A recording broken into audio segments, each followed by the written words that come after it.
Good morning, everyone. I'm in Utah with the family. As you know, every year our kids get a week off called Yeshiva Vacation Week, and we take them out skiing.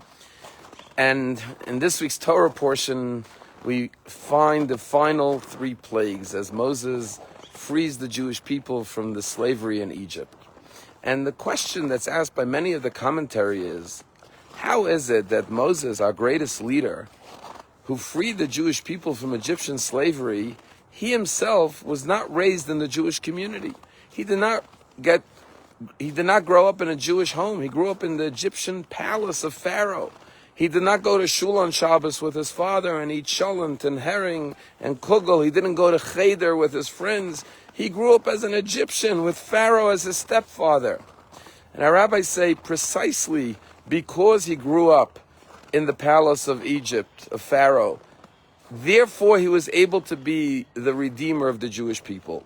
Because unfortunately, human nature is that when we are in a state of captivity, of confinement, we develop a mentality internally of slavery. And therefore, in order to go free from bondage, you have to have a mindset of freedom, an attitude, a perspective that I am a free person. This condition I'm in is unacceptable and unnatural to me. But unfortunately, those who are raised in slavery, Moses' age, they developed a slavery mindset, an internal conditioning of acceptance and tolerance of their slavery, and therefore they lacked internal willpower to demand their freedom. And therefore, it was precisely Moses who grew up in freedom, who had a mindset of freedom, was able to stand up to Pharaoh and demand the freedom of the Jewish people.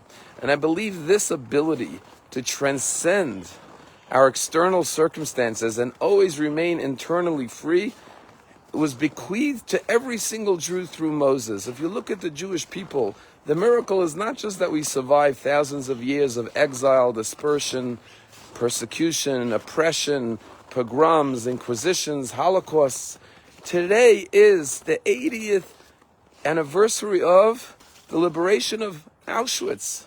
Today is International Holocaust Remembrance Memorial Day. And we think about 80 years ago, 6 million of our brothers and sisters, men, women, and children were murdered. And yet, we came back to Israel. Once again, after 2,000 years, the greatest miracle ever, reclaimed our sovereignty, our homeland, went back to Yerushalayim. There's no greater miracle than that. That's greater than the miracle of the splitting of the sea. That after 2,000 years of exile, we maintained our hope and our determination to come home. That's what Moses taught us, that we should always remain free internally. We should never lose our spirit. And as long as we never lose our faith and our spirit, we will always remain free no matter what circumstances we find ourselves in. And this is something remarkable that we find now with the hostages. Today, Israel was just notified that 25 out of the 33 hostages are still alive. Tragically, 8 families are going to be told that their loved ones did not survive.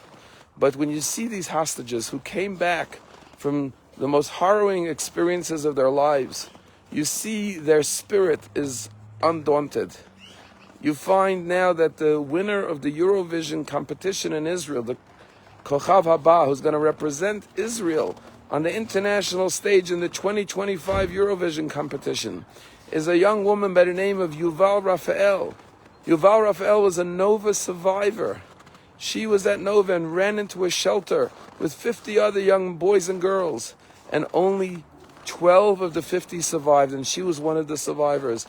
And she laid under a dead body for 8 hours and survived and went on to compete that very same year in the international competition to be qualified to represent Israel. And she won, and she's going to go sing on the world stage.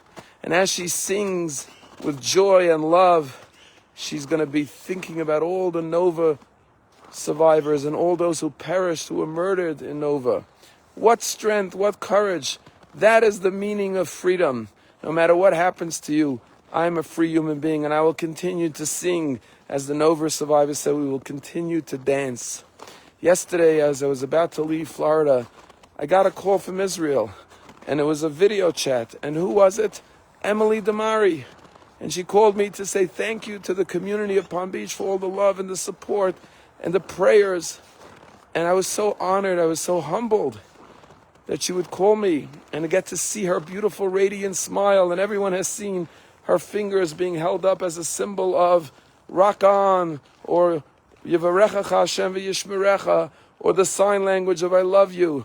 And she's beaming with joy, with love. I'm sure she's struggling, but she's showing such strength and courage. And what is she calling to do? To say thank you to us? She's a survivor. She's a Jewish hero. She's a symbol of strength. But yet, she has kindness and love and gratitude in her heart and such sweetness and goodness. That's the strength of Moses that has been passed on to every Jew. We always are internally free. And because we're internally free, we're eternally free. Today on Holocaust Remembrance Day, we remember the greatest tragedy ever and all the anti-Semitism in the world that we've faced for 3,000 years and we still face today.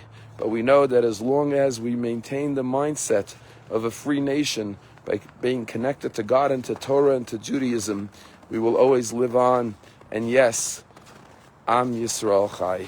Have a meaningful day, and let us remember the 6 million today.